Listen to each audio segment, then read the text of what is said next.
નમસ્કાર, હું છું પ્રેરણા. આપ જોઈ રહ્યા છો ઇન્ડિયા ન્યૂઝ ગુજરાતના મહત્વના સમાચારની વિસ્તારથી વાત કરીએ તો વાંસદા અગ્નિવીર હિન્દુ સંગઠનના આગેવાનો દ્વારા વાંસદાના કેવડી ગામે નાતાલ પર્વ ઉજવણી માટે આપવામાં આવેલા પરવાનગી રદ કરવા મામલતદારને આવેદનપત્ર આપવામાં આવ્યું. હાલ વાંસદા તાલુકામાં હિન્દુ સંગઠન દ્વારા બહુ ચર્ચાનો વિષય ચાલી રહ્યો છે.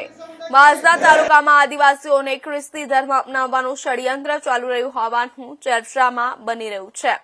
વાંસદા તાલુકાના કેવડી ગામે હિન્દુ આદિવાસીઓ છે જે સરકારી દફતરે હિન્દુ ધર્મ અપનાવે છે. કાયદેસર રીતે ખ્રિસ્તી ધર્મ અપનાવેલા હોય તો તેઓના સરકારી અધિકારીઓ પુરાવાની તપાસ કરવામાં આવે અને આદિવાસી સમાજના ખ્રિસ્તી નથી અને આપણા વિસ્તારમાં સરકારી ચોપડે કોઈ પણ જાતના ખ્રિસ્તી ધર્મ નોંધાયેલા નથી તો આવા લોકો સખત વિરોધ કરવો જોઈએ.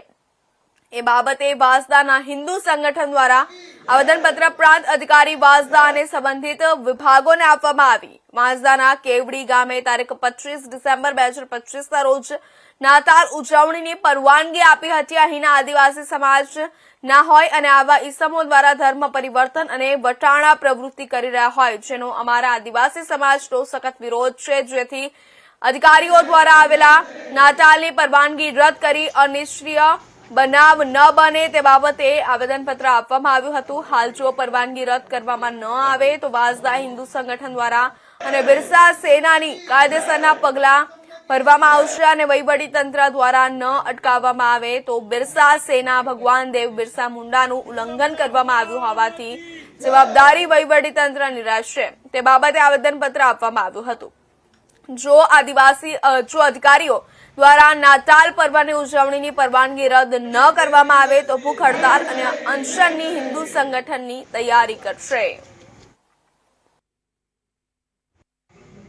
જય બિરસા મુંડા. હું આદિવાસી સમાજથી, મારું નામ રાજેશભાઈ નગીનભાઈ પટેલ, અગ્નિવીર હિન્દુ સંગઠન પ્રમુખ. મારું કહેવું એવું છે કે આ જે આદિવાસી પટ્ટીમાં કેવડી ગામે ખ્રિસ્તી ધર્મનો પ્રચાર ચાલી રહ્યો છે એ બાબતે અમારો વિરોધ છે આદિવાસીઓનો. અને એક તો એ લોકો મંજૂરી મળી જાય એ લોકોને અમારા જે દસ્તાવેજોમાં અમોએ જે એક નાની અમથી ભૂલ થાય તો નહીં ચલાવે તો એ લોકો આદિવાસી ધરાવીને જો એ લોકોને પ્રમોશન કેવી રીતના આપી દીધું એ વિરોધ છે અમારો. જય બિરસા મુંડા.